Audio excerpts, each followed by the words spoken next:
Bonsoir à tous et bienvenue dans ce nouveau numéro de la Fabrique des Sports. Ce soir, nous allons partir à la découverte d'un triathlète. Olivier Pichou est champion du monde amateur de triathlon Xterra. C'était le 27 octobre dernier à Hawaï. 3 disciplines et un athlète complet, vous allez le voir. Il ne recule devant rien et certainement pas devant une eau à 8 degrés. Après, elle paraît chaude partout. Il est comme ça, Olivier Pichou, toujours aux antipodes de la facilité. T'es pas les plus heureux là? Comme à Hawaï. Une détermination et une force de caractère qui l'ont mené vers les sommets de son défi hawaïen, vers un titre de champion du monde Xterra, la version tout-terrain du triathlon. Alors en natation, c'est 1500 mètres avec 2 boucles de 750 mètres, 32 km de VTT et 10 km de trail. Champion du monde, c'était une surprise? Alors oui, une vraie surprise, je partais pas pour ça, mais voilà, ça fait énormément plaisir. Voilà, je pensais vraiment pas à arriver sur la première marche du podium, même pas le podium, et puis en fait c'était une grande surprise.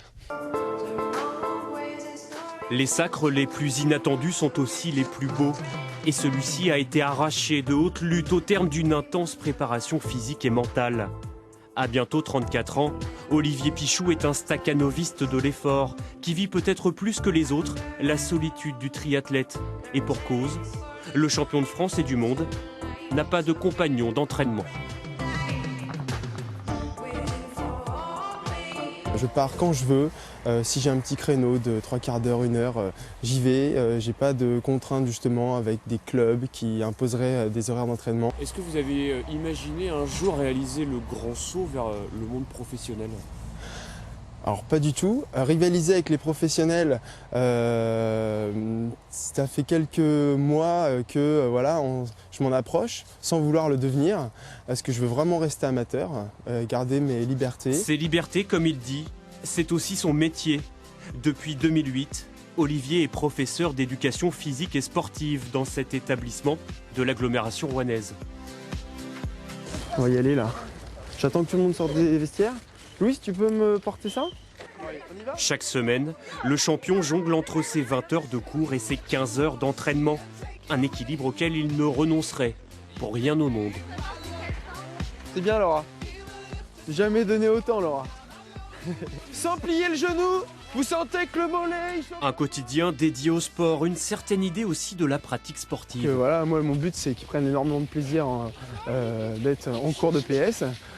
Qui s'amusent aussi, et en parallèle si on peut leur apporter un petit quelque chose pour que en dehors du collège ils puissent faire du sport, bah pour moi c'est déjà une bonne réussite.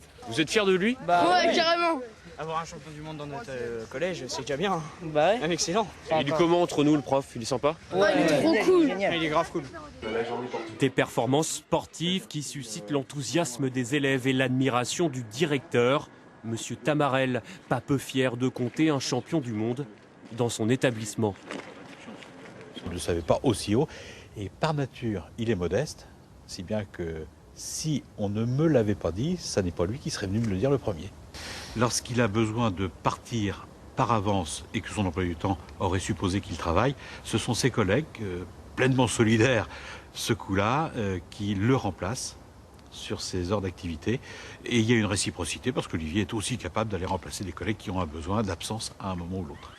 Émilie aussi est prof de PS. C'est la compagne d'Olivier, retenue ce soir-là par un conseil de classe. Tous deux se sont rencontrés sur les bancs de la fac. Et aujourd'hui, le couple et ses 2 enfants vivent à l'heure des manches de Coupe du Monde et des championnats. À distance souvent, comme lors de l'épisode hawaïen.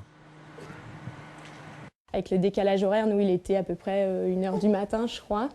Et puis, j'ai pas pu avoir Olivier tout de suite, mais je l'ai eu au petit matin le lendemain. Donc, on était vraiment super heureux pour lui par rapport au travail qu'il a pu fournir depuis plusieurs mois. C'est vrai qu'on n'a pas beaucoup de temps de pause, je dirais. Il faut optimiser les journées. On est rarement assis dans le canapé à regarder la télé, pour dire jamais, puisque le temps passé à l'entraînement en journée, il faut rattraper le soir sur ce qui n'a pas pu être fait dans la journée.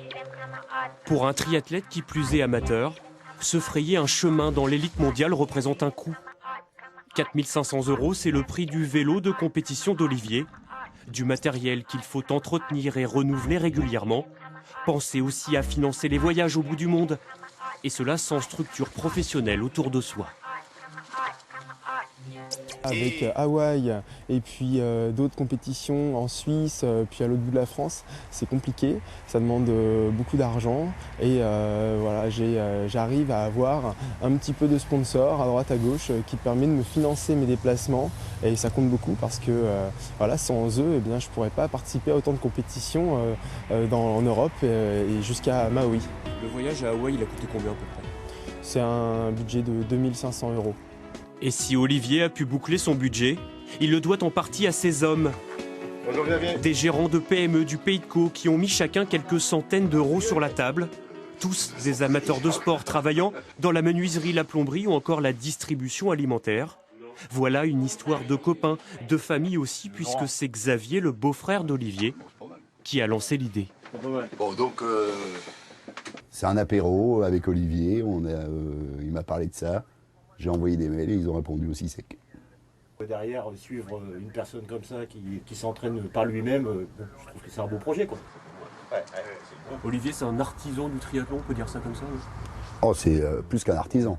C'est les champions du monde, je vous le rappelle. Artisan, oui. Artisan qui, on va dire semi-professionnel, quoi. C'est un artisan qui fait bien son travail. Qui fait très très bien son travail. C'est un très bon artisan. Oui, oui, je pense que c'est un artisan quand même. Le meilleur artisan du monde.